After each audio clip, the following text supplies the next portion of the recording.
Aqui a gente tem algumas imagens de ilustração. Esse aqui, por exemplo, é o volume do Jardim da Infância, né, com a nova proposta de layout, redistribuição das atividades, buscando otimizar os espaços e qualificar esses diferentes espaços de aprendizagem. É uma planta aqui que mostra, aquela é uma planta final de layout, aqui a gente mostra uma planta mais técnica, né? Acho que dá para ver as questões de modificação, paredes que serão construídas em vermelho, paredes que serão demolidas em amarelo. Então, para que vocês tenham uma ideia, né, desses desenhos técnicos que fazem parte do escopo do trabalho. Aqui a gente tem também uma questão da própria modificação dos pisos, por exemplo, os pisos que serão mantidos, pisos novos que serão realizados. Também o trabalho externo de pavimentação e qualificação, né, das áreas de lazer e recreação, aqui junto à área do Jardim da Infância. As questões, acho que pode passar mais um, né, a planta dos forros, né, a planta de cobertura, a questão das coberturas, das infraestruturas, que também serão adicionadas. E aqui para exemplificar, né, um desenho que mostra esse desenho da fachada e tudo que deverá ser feito. Não é simplesmente lavar e pintar uma fachada como essa, né? Essa é uma fachada histórica que vai ter que ser removida essa pintura, recuperado o revestimento original. Tudo isso que está marcado em amarelo são danos que existem na fachada, então deverão ser feitas intervenções para a recuperação dessas fachadas e várias outras coisas, né, que estão especificadas em todos esses desenhos. Aqui um corte que mostra também um pouquinho dessas relações, né, acho que podemos passar. E aqui a gente tem um corte padrão daquela sala de aula, que acho que pode passar mais uma, Thiago, de todas, por exemplo, aqui todas as questões técnicas, né? Para a gente chegar nessa imagem, né, que apareceu aqui, né, o desenho que representa todas as transformações de todas as coisas que vão ser realizadas, desde a questão da restauração do piso, a questão de implantação de equipamentos, as infraestruturas, que é tudo aquilo que não aparece, né, quando a gente vê uma obra pronta, estão definidos e especificados. Iluminação, ar-condicionado, a luz, o quadro, né, os ventiladores, a questão toda do rebaixamento do forro, do mobiliário, né, para que a gente chegue, então, né, nesse ambiente, que serão as novas salas de aula padrão do Instituto de Educação, né, segundo os conceitos e as diretrizes demandadas pela Secretaria de Educação e pelo Conselho Escolar, a direção da escola, que participou na montagem desse programa de necessidades. Também a questão das simulações cromáticas, isso é aquelas cores então, que foram identificadas como originais e serão recuperadas nas áreas internas, nos corredores, né?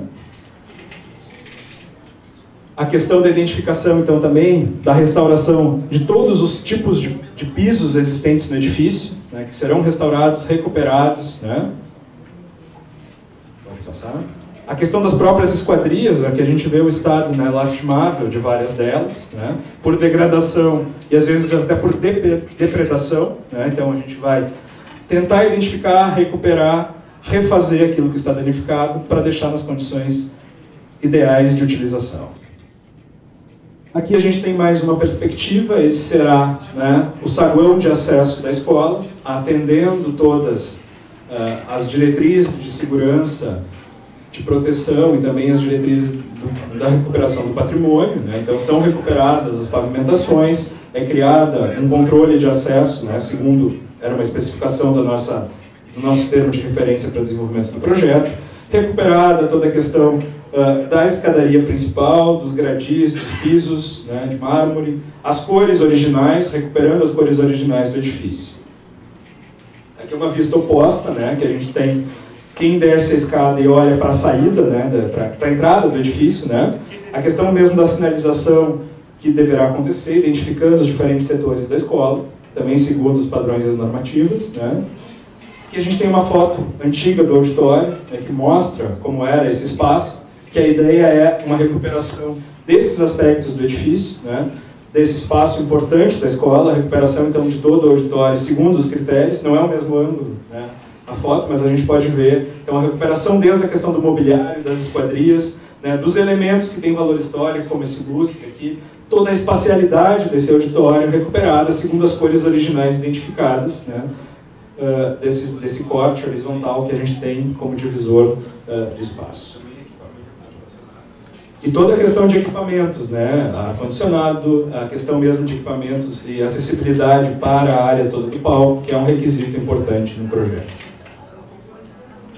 Aqui é o novo espaço da biblioteca, né? Que vai ocupar não mais um espaço do segundo pavimento, mas sim um espaço do primeiro pavimento, onde a gente tem então um conjunto de salas que se transforma junto àquela ala lateral, próximo ao acesso para o pergolado, para o Jardim da Infância. Então ali será localizada a nova biblioteca, né?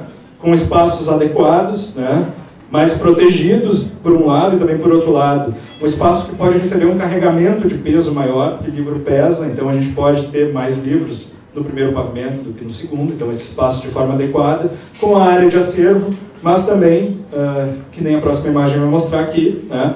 Com uma área de estudo, né? A gente também tem esse conceito importante em relação à biblioteca. A biblioteca não é simplesmente um depósito de livros, né? E isso hoje, com a questão toda da tecnologia, a gente vai ter, com certeza no futuro, um número menor de novos livros físicos, mas tem uma possibilidade maior, né, de acessos de materiais digitais. E a biblioteca, de fato, é um espaço de estudo e de pesquisa, né? Então, qualificado para esse fim, né, com áreas para pesquisa de dados informatizados, digitais, e mesas de trabalho de estudo, como toda boa biblioteca, né, deve ter esses espaços adequados que deverão, então, poderão ser utilizados pela comunidade escolar. A questão também importante do processo de restauração das fachadas, alguns procedimentos, né, importantes, como a remoção dos elementos acrescidos de forma inadequada, a limpeza com jateamento para a remoção da pintura, né, e também a aplicação de uma camada protetora. Para isso, foram desenvolvidos alguns testes. Pode passar. Primeiro, a gente identificou então o padrão cromático do revestimento original e também foram feitos testes, né, testando então a limpeza, né, por processos mais tecnológicos, né, que é um jateamento com gelo seco para remoção de pichação e também da pintura para que a gente tenha o revestimento original em todas as fachadas do edifício. A limpeza também dos elementos de decoração artísticos que fazem parte da fachada e a recomposição daqueles que estão parcialmente destruídos, né, complementando. Então serão limpos, serão complementados e recuperados, que fazem parte da identidade do edifício, né. Isso também é muito importante na obra do arquiteto que projetou esse edifício. Fernando Corona tem várias edificações onde ele trabalha com essa questão desses elementos artísticos de adorno. Então é uma característica importante. Esses são desenhos originais do arquiteto que foram recuperados e a gente conseguiu refazer, então, essas peças. E, por fim, né, aquilo que a gente chama de novas intervenções no edifício, que são as questões principais vinculadas à infraestrutura, à segurança e à acessibilidade, né? Então, que vão desde rampas e novos portões de acesso, né, coberturas que vão unificar os 3 volumes, permitindo um acesso coberto entre os três blocos do conjunto do Instituto de Educação e alguns espaços técnicos, né? Então, a gente olhando a volumetria do edifício, a gente percebe aqui em relação à questão da acessibilidade universal, a implantação, primeiro, né, de um novo portão, novos portões de acesso, né, junto ao Jardim de Infância, ao bloco principal e o acesso de serviços.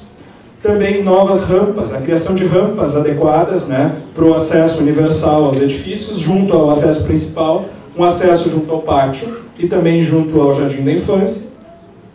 E aquilo, né, que é um equipamento novo também, que é um elevador para pessoas portadoras de necessidades especiais para acessar o edifício. Aqui a gente tem um corte de uma rampa, né, que é uma rampa que vai se localizar no pátio interno. Aqui a gente tem um corte que demonstra então, a vinculação desse novo volume com o edifício, onde a gente tem o elevador que vai conectar os 2 pavimentos do bloco principal. Em termos de segurança, esse é um outro tema importante, a prevenção, no plano de prevenção contra incêndios, né, a gente tem 3 elementos importantes. O primeiro é a construção de uma torre de serviços e escada de emergência, que vai se localizar nessa ala lateral, para um acesso mais rápido em caso de necessidade de fuga, e a colocação de reservatórios de incêndio. Segundo, também as próprias rampas de acesso funcionam como essa questão de proteção, e o próprio elevador, né, também como um acesso mais rápido para pessoas portadoras de necessidades. De novo, o corte da torre de serviços. E, por fim, os equipamentos de infraestrutura, a central de serviços, que vai ser localizada fora da área do pátio, né, junto lá no limite lateral, então retirando a questão da energia do lixo para fora do edifício. Isso é um novo volume construído. Os reservatórios, né, que serão colocados nos terraços e alguns deles também enterrados, e também a questão dos equipamentos de ar-condicionado localizados nesse espaço e nesse outro espaço externo, que são as centrais todas que fazem a alimentação e abastecimento para o sistema de ar-condicionado. E aqui, em termos de conforto, né, que é uma coisa importante, uma demanda da escola, né, que é a própria questão de necessidade de circulação, principalmente de professores, funcionários, mas também de pais e alunos, né, uma passarela coberta do pavimento térreo que faz a conexão do bloco principal com o bloco do ginásio de esportes e também com o jardim da infância. Isso tudo, a gente tem uma área total de intervenção que é importante chamar a atenção, né, de 8.594, as 8.000 metros originais, mais 575 metros quadrados de áreas novas construídas, que totalizam isso, né, nesse terreno que tem 11.000 metros quadrados, que também sofrerá intervenções na área do paisagismo e qualificação dos pátios. E aqui a gente tem, para finalizar, né, algumas montagens e algumas imagens de vistas externas. Isso é a escola, né, hoje. E aqui, como vai ficar esse espaço, né? Então aqui a gente percebe nessa área do pátio, né, na saída do volume, a passarela coberta, que vai conectar os 3 blocos, os 3 volumes. Aqui na área dos pátios, nos esportes, a gente também mantém essa atividade que é importante da escola, né, da área do pátio de lazer, e requalifica, recupera algumas coisas desses espaços. Aqui a gente percebe a construção da torre, né, de serviços junto, né, a essa ala, então a escada de emergências, reservatórios, e também, né, nesse espaço que hoje a gente tem um vazio, a construção desse volume onde está localizado o elevador, né, que são equipamentos importantes na atualização e modernização da escola. E por fim, aqui uma imagem da fachada, né, que a gente vai uma questão de uma mudança sutil, né, a gente vê uma foto de hoje, das condições de hoje, mas é muito mais uma questão de recuperação, né, limpeza e recuperação dessa fachada, e o acréscimo, então, de uma rampa, né, de acesso que vai se localizar ali, mantendo as características originais do edifício, né, de forma, então, a manter aquilo que é mais importante, que é essa imagem, essa importância, essa imponência que esse edifício tem, né, e o papel que ele representa não só para a cidade de Porto Alegre, mas também para todo o estado do Rio Grande do Sul. Acho que tem mais uma imagem, não, acho que não. Acho que não. Aqui são alguns membros das equipes, né, toda a equipe técnica que desenvolveu o trabalho. Tem uma série de outros profissionais vinculados a todos os consultores também e o pessoal que desenvolveu os projetos complementares. Muito obrigado a todos.